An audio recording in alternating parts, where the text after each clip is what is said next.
जय श्री राम भक्तों, सब्सक्राइब कीजिए हमारे चैनल भक्ति रामायण को और प्रतिदिन राम कथा सुनें और आनंद लें तथा शेयर करें। राजत राज समाज महु कौशल राज किशोर, सुंदर श्यामल गौर तन विश्व विलोचन मोर। सियावर रामचंद्र की जय, जय लखन लाल की जय, जय भोलेनाथ सती माता की जय, जय जय श्री शंकर कलाशपति की जय, जय गणेश जी कार्तिक जी की जय। सुंदर सांवले और गोरे शरीर वाले तथा विश्व भर के नेत्रों को चुराने वाले कौशलाधीश के कुमार राज समाज में इस प्रकार सुशोभित हो रहे हैं। सहज मनोहर मूर्ति दो, कोटि काम उपमा लघु सो। शरद चांद निंदक मुखनी के, नीरज नयन भाव तेजी के। दोनों मूर्तियां स्वभाव से ही बिना किसी बनाव श्रृंगार के मन को हरने वाली है। करोड़ों कामदेवों की उपमा भी उनके लिए कुछ तुच्छ है। उनके सुंदर मुखे शरद पूर्णिमा के चंद्रमा की भी निंदा करने वाली, उसे नीचा दिखलाने वाली है और कमल के समान नेत्र मन को बहुत ही भाते हैं। चितवन चारु मार मनुहरणी, भागवती हृदय जाति नहीं बरानी। काल कपोल श्रुति कुंडल लोला, चिबुकाय धार सिंध सुंदर मृदु बोला। सुंदर चितवन सारे संसार के मन को हरने वाले, कामदेव के भी मन को हरने वाली है। वह हृदय को बहुत ही प्यारी लगती है, पर उसका वर्णन नहीं किया जा सकता। सुंदर गाल है, कानों में चंचल झूमते हुए कुंडल है। ठोड़ी और आधार होठ सुंदर है, कोमल बानी है। कुमुद बांधु कर निंदक हंसा, भ्रिकुटी विकाट मनोहर नासा। भाल विशाल तिलक झलकाही, कच बिलोक अलियावली लजाही। हासी चंद्रमा की किरणों को तिरस्कार करने वाली है। भवें टेढ़ी और नासिका मनोहर है। ऊंचे चौड़े ललाट पर तिलक झलक रहे हैं, दीप्तिमान हो रहे हैं। काले घुंघराले बालों को देखकर भंवरों की पंक्तियां भी लजा जाती है। पीत चौतनी सिरनी सुहाई, कुसुम काली बीच बीच बनाई। रेखे रुचिर कंबुका लगीवा, जनु त्रिभुवन सुषमा की सीवा। पीली चौकनी टोपियां सिरों पर सुशोभित है, जिनके बीच बीच में फूलों की कलियां बनाई काढ़ी हुई है। शंख के समान सुंदर गोल गले में मनोहर 3 रेखाएं हैं, जो मानो तीनों लोकों की सुंदरता की सीमा को बता रही है। कुंजर मणि कंठा कलिते उरनी तुलसी का माल। वृषभ कंधे के हरि ठवनी बल निधि बाहु विशाल। सियावर रामचंद्र की जय, विश्वामित्र की जय। हृदयों पर गजमुखताओं के सुंदर कंठे और तुलसी की मालाएं सुशोभित है। उनके कंधे बैलों के कंधे की तरह ऊंचे तथा पुष्ट है। एड़े खड़े होने की शान सिंह की सी है और भुजाएं विशाल एवं बल की भंडार है। काटी तुरी न पीत पाट बांधे, कर सर धानुष बाम बर कांधे। पीत जग उपपीत सुहाए, नख सीख मंजुमा छवि छाए। कमर में तरकस और पीतांबर बांधे हैं, दाहिने हाथों में बाण और बाएं सुंदर कंधों पर धनुष तथा पीले एगो पवित्र जनेऊ सुशोभित है। नख से लेकर शिखा तक सब अंग सुंदर है, उन पर महान शोभा छाई हुई है। देखी लोग सब भाई सुखारे, एकटक लोचन चलतन तारे। हर से जना को देखी तो भाई, मुनि पद कामल गहे तब जाई। उन्हें देखकर सब लोग सुखी हुए, नेत्र एकटके या निमेष शून्य है, और तारे या पुतलियां भी नहीं चलते। जनक जी दोनों भाइयों को देखकर हर्षित हुए, तब उन्होंने जाकर मुनि के चरण कमल पकड़ लिए। कारी बिनाती निज कथा सुनाई, रंगयवानी सब मुनि दिखाई। जहाँ जहाँ जाहि कुंवरा पर दो, तहाँ तहाँ चाकित चितवा सबको। विनती करके अपनी कथा सुनाई और मुनि को सारी रंग भूमि या यज्ञशाला दिखलाई। मुनि के साथ दोनों श्रेष्ठ राजकुमार जहाँ जहाँ जाते हैं, वहाँ वहाँ सब लोग आश्चर्यचकित हो देखने लगते हैं। निजा निज रूख रमहि सब देखा, को न जान कछु मर्मो विशेषा। भली रचना मुनि निर्पासन कहायु, राजा मुदित महासुख लहायु। सबने राम जी को अपनी अपनी ओर ही मुख किए हुए देखा, परंतु इसका कुछ भी विशेष रहस्य कोई नहीं जान सका। मुनि ने राजा से कहा, रंग भूमि की रचना बड़ी सुंदर है। विश्वामित्र जी जैसे विरक्त और ज्ञानी मुनि से रचना की प्रशंसा सुनकर राजा प्रसन्न हुए और उन्हें बड़ा सुख मिला।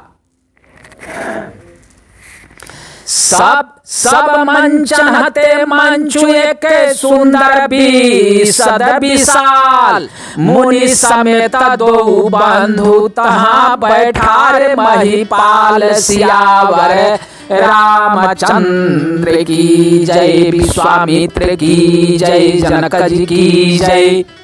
सब मंचों से एक मंच अधिक सुंदर, उज्ज्वल और विशाल था। स्वयं राजा ने मुनि सहित दोनों भाइयों को उस पर बैठाया। प्रभु ही देखी सब निर्पाही हारे, जानो राकेश उदय भाई तारे। आसी प्रतीति सबके मन माही, राम चाप तुरब सकनाही। प्रभु को देखकर सब राजा हृदय में से हार गए, निराश एवं उत्साहहीन हो गए। जैसे पूर्ण चंद्रमा के उदय होने पर तारे प्रकाशहीन हो जाते हैं, उनके तेज को देखकर सबके मन में ऐसा विश्वास हो गया कि रामचंद्र जी ही धनुष को तोड़ेंगे, इसमें संदेह नहीं है। बीनु भंजे भावधानुष विशाला, मेली सिएरा मऊर माला।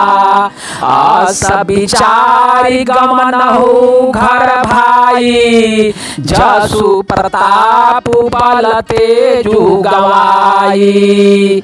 इधर उनके रूप को देखकर सबके मन में यह निश्चय हो गया कि शिव जी के विशाल धनुष को जो संभव है न टूट सके, बिना तोड़े भी सीता जी श्री रामचंद्र जी के ही गले में जयमाल डालेंगे, अर्थात दोनों तरह से ही हमारी हार होगी और विजय श्री रामचंद्र जी के हाथ रहेगी। वे सोचकर वे कहने लगे, हे भाई ऐसा विचार कर यश से प्राप्त बल और तेज गंवाकर अपने अपने घर चलो।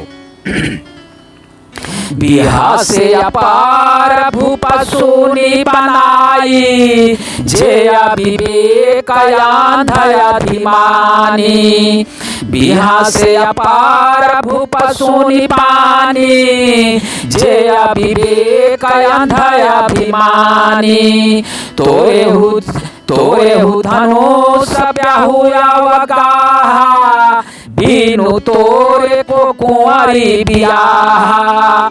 दूसरे राजा जो अविवेक से अंधे हो रहे थे और अभिमान थे, यह बात सुनकर बहुत हंसे। उन्होंने कहा, धनुष तोड़ने पर भी विवाह होना कठिन है, अर्थात सहज ही में हम जानकी जी को हाथ से जाने नहीं देंगे। फिर बिना तोड़े तो राजकुमार को ब्याह ही कौन सकता है।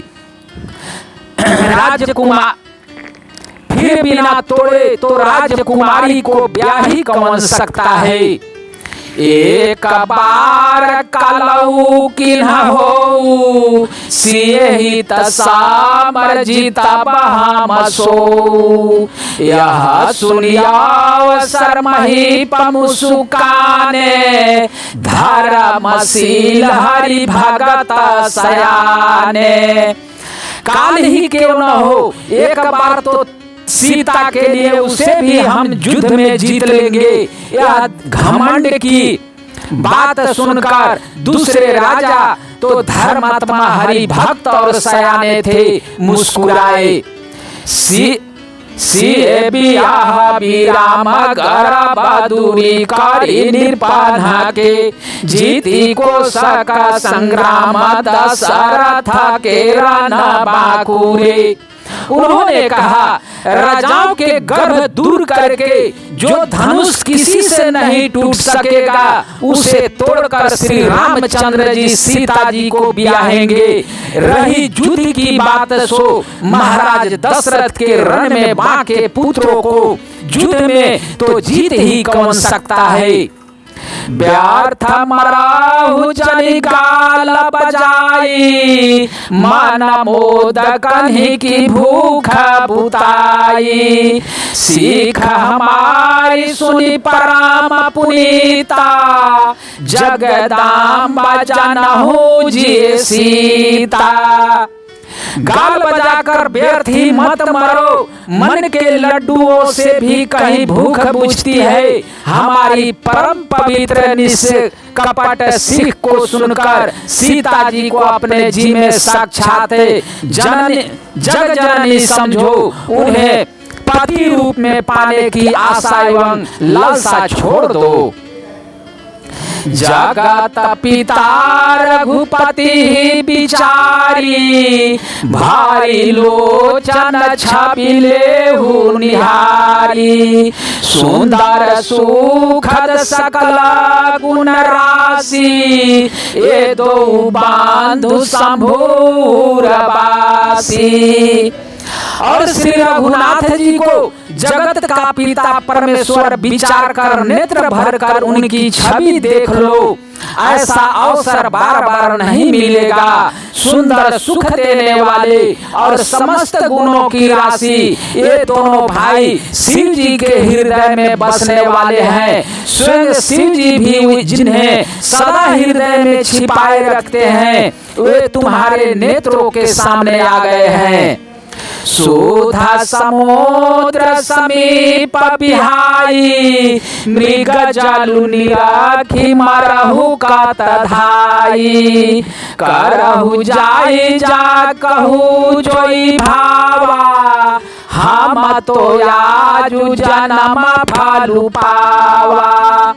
समीप आए हुए समीप आए हुए अमृत से समुद्र को छोड़कर तुम जग जननी जानकी जी को पति रूप में पाने की दुराशा रूप मिथ्या मृग जल को देखकर दौड़कर क्यों मरते हो? फिर भाई जिसको जो अच्छा लगे वही करो। हमने तो श्री रामचंद्र जी के दर्शन करके आज जन्म लेने का फल पा लिया, जीवन और जन्म को फल सफल कर लिया।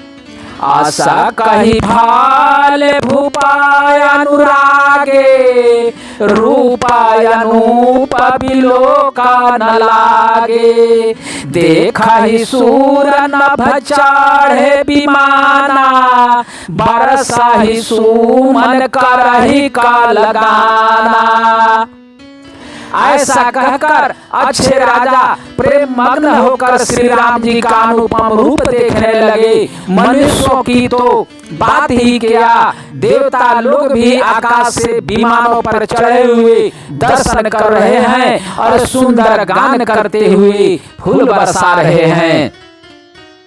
जानी सुअवसर सिए तब पठई जनक बुलाई, चतुर सखी सुंदर सकल सादर चली लवाई। सियावर रामचंद्र की जय, जय जय जय विश्वामित्र की जय।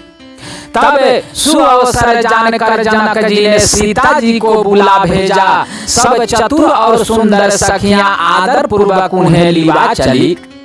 सिए शोभा नहीं जाई बखानी, जगदम्बिका रूप गुण खानी। उपमा सकाल मोहि लघु लागी, प्राकृति नारी अंग अनुरागी। रूप और गुणों की खान जग जननी जानकी जी की शोभा का वर्णन नहीं हो सकता। उनके लिए मुझे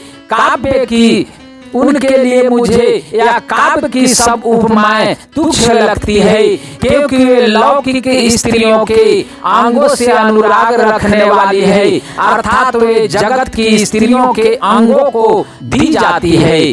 काव्य की उपमाएं सब निर्गुणात्मा के माय के जगत से ली गई है। उन्हें भगवान की स्वरूप पा शक्ति श्री जानकी जी के अप्राकृतिक के चिन्मय अंगों के लिए प्रयुक्त करना, उनका अपमान करना और अपने को उपहास पद बनाना है।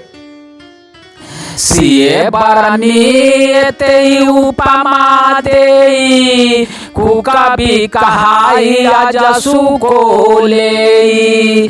जो पट तारिये समसिया, जगयसी जुबाती कहाँ का मनिया।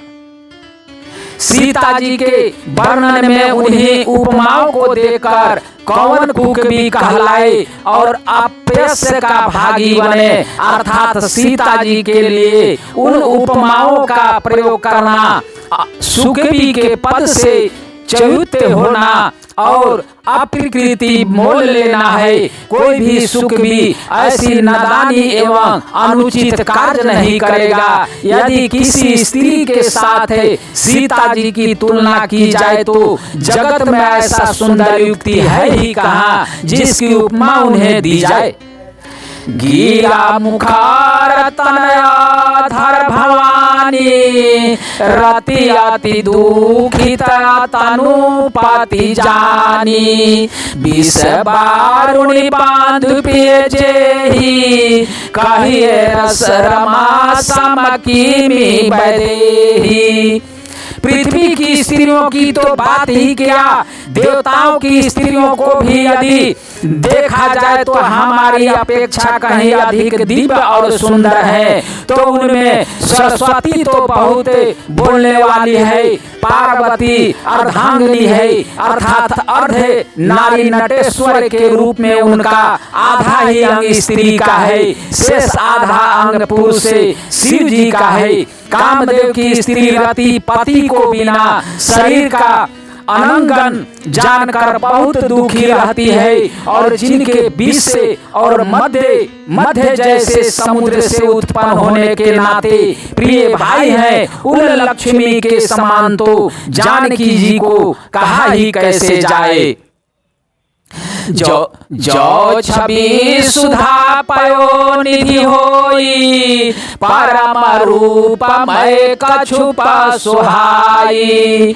शोभा राजु मंदरु सिंगारू, माथे पानी पंकज निज मारू। जिन लक्ष्मी जी की बात ऊपर कही गई है वे निकली थी खारे समुद्र से, जिसको मथने के लिए भगवान ने अति कर्कश से पीठ वाले कच्छप का रूप धारण किया। रस्सी बनाई गई, महान विषधर वासुकी नाग की मथानी का कार्य किया। अतिशय कठोर मंदलाचल पर्वत ने और उसे माथा सारे देवताओं और दैत्यों ने मिलकर जिन लक्ष्मी को अतिशय शोभा की खान और अनुपम सुंदरी कहते हैं, उनको प्रकट करने में हेतु बने ये सब असुंदर एवं स्वाभाविक ही कठोर उपकार। ऐसे उपकरणों से प्रकट हुई लक्ष्मी श्री जानकी जी की समता को कैसे पा सकती है। हाँ, इसके विपत्ति यदि छवि रूपी अमृत का समुद्र हो, परम रूपमय कक्षपक हो, शोभा रूपे रसी हो, श्रृंगार रस से पर्वत हो, और उस छवि के समुद्र को स्वयं कामदेव अपने ही कर कमल से मथे। यही विधि उपजय लक्ष्मी जब सुंदरता सुखमूल। तदपि सकोच समेत कवि कहि सिए समतुल सियावर रामचंद्र की जय। जय लखन लाल की जय। जय जय पवन सुत हनुमान की जय। इस प्रकार का संग होने से जब सुंदरता और सुख की मूल लक्ष्मी उत्पन्न हो, तो भी कभी लोग उसे बहुत संकोच के साथ सीता जी के समान कहेंगे। जिस सुंदरता के समुद्र को कामदेव मथेगा, वह सुंदरता भी प्रकृति के लौकिक सुंदरता ही होगी, क्योंकि कामदेव स्वयं ही त्रिगुणामय के प्रकृति का ही विकार है। अतः उस सुंदरता को मत कर प्रकट की हुई लक्ष्मी भी उपयुक्त लक्ष्मी की अपेक्षा कहीं अधिक सुंदर और दिव्य होने पर ही होगी प्राकृतिक ही। अतः उसके साथ ही जानकी जी की तुलना करना कवि के लिए बड़े संकोच की बात होगी। जिस सुंदरता से जानकी जी का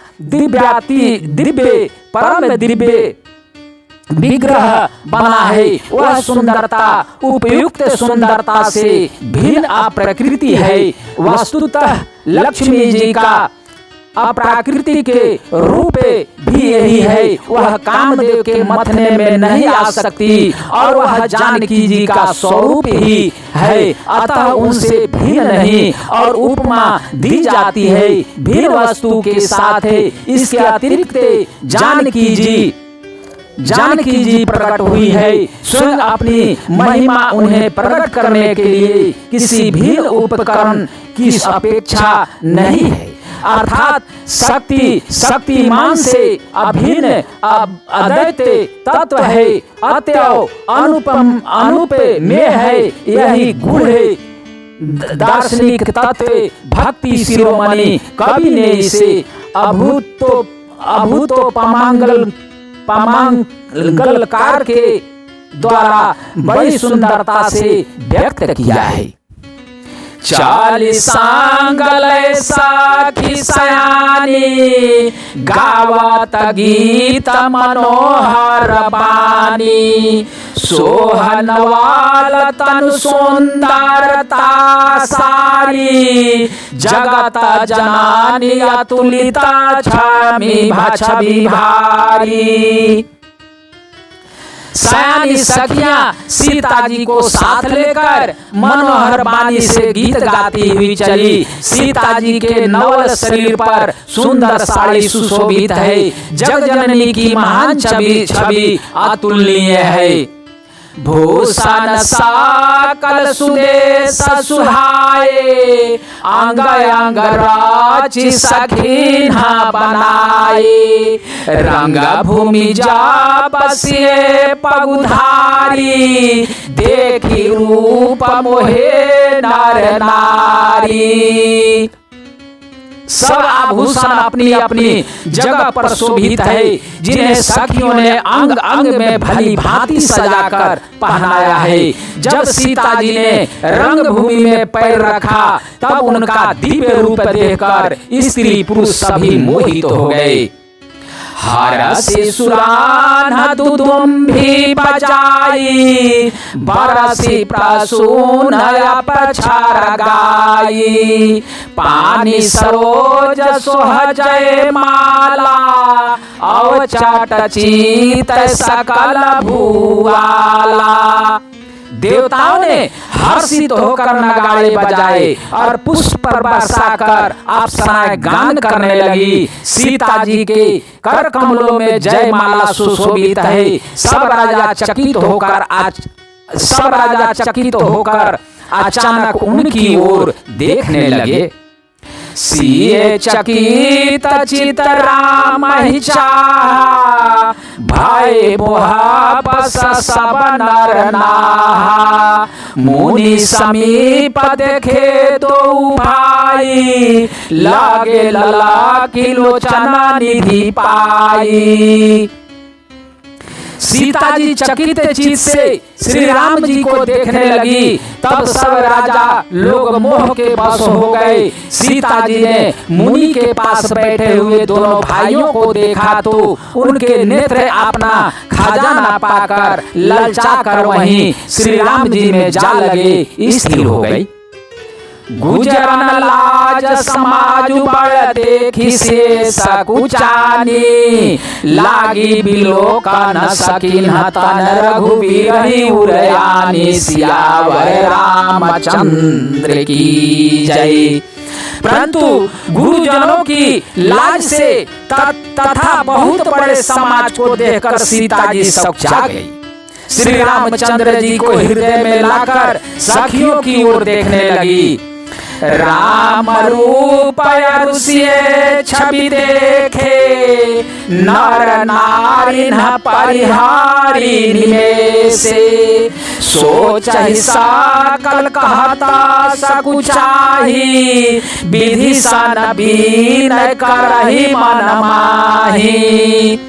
श्री रामचंद्र जी का रूप और सीता जी की छवि देखकर स्त्री पुरुषों ने पलक मारना छोड़ दिया। सब एकटक उन्हीं को देखने लगे। सभी अपने मन में सोचते हैं पर कहते सकुचाते हैं। मन ही मन वे विधाता से विलय करते हैं।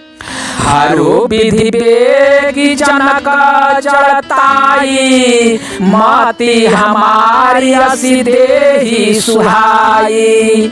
बीनु विचार पनु तजी नर नाहु, सिए राम कर कर विवाहु। हे विधाता, जनक की मूर्खता को शीघ्र हर लीजिए और हमारी ही ऐसी सुंदर बुद्धि उन्हें दीजिए कि जिससे बिना ही विचार किए राजा अपना प्राण छोड़कर सीता जी का विवाह राम जी से कर दे। जागु भाल कहि भाव सब काहू, हाठ किन्हे अंतरहुर दाहू। एही ललसा मगना सब लोगू, बारू सावरो जानकी जोगू। संसार उन्हें भला कहेगा, क्योंकि यह बात सब किसी को अच्छी लगती है। हठ करने से अंत में भी हृदय जलेगा। सब लोग इसी लालसा में मग्न हो रहे हैं कि जानकी जी के जोग वर तो यह सांवला ही है। तब बांधी जन जानक बुलाए, बिरदावली कहता चली आए। कह निर्भुजाई कहू पन मोरा, चले भाट ही हरा सुन थोरा। तब राजा जनक ने बंदी जनों को या भाटों को बुलाया। वे बिरुदावाली वंश की कृति गाते हुए चले आए। राजा ने कहा, जाकर मेरा प्राण सबसे कहो, भाट चले उनके हृदय में कम आनंद न था। बोले बांधी बचन बर सुनहु सकल महिपाल, पन विदेह कर कही हम भुजा उठाई। विशाल सियावर रामचंद्र की जय। जय जनक नंदन सीता माता दशरथ नंदन, श्री राम लक्ष्मण भरत शत्रुघ्न की जय। जय सिया राम जय जय सिया राम। हरे कृष्ण कृष्ण कृष्ण हरे हरे, हरे राम राम राम हरे हरे। श्रीमान नारायण नारायण नारायण, लक्ष्मी नारायण नारायण नारायण, भजुमन नारायण नारायण नारायण, नाथ नारायण नारायण नारायण, भजुमन नारायण नारायण नारायण, गुरुवर नारायण नारायण नारायण, लक्ष्मी नारायण नारायण नारायण, श्रीमन नारायण नारायण नारायण, श्रीमन नारायण नारायण नारायण, वामन नारायण नारायण नारायण, श्रीमन नारायण नारायण नारायण, गुरुवर नारायण नारायण नारायण, श्रीमन नारायण नारायण नारायण, श्रीमन नारायण नारायण नारायण। जय जय सिया राम की जय। अगला कथा दूसरे दिन।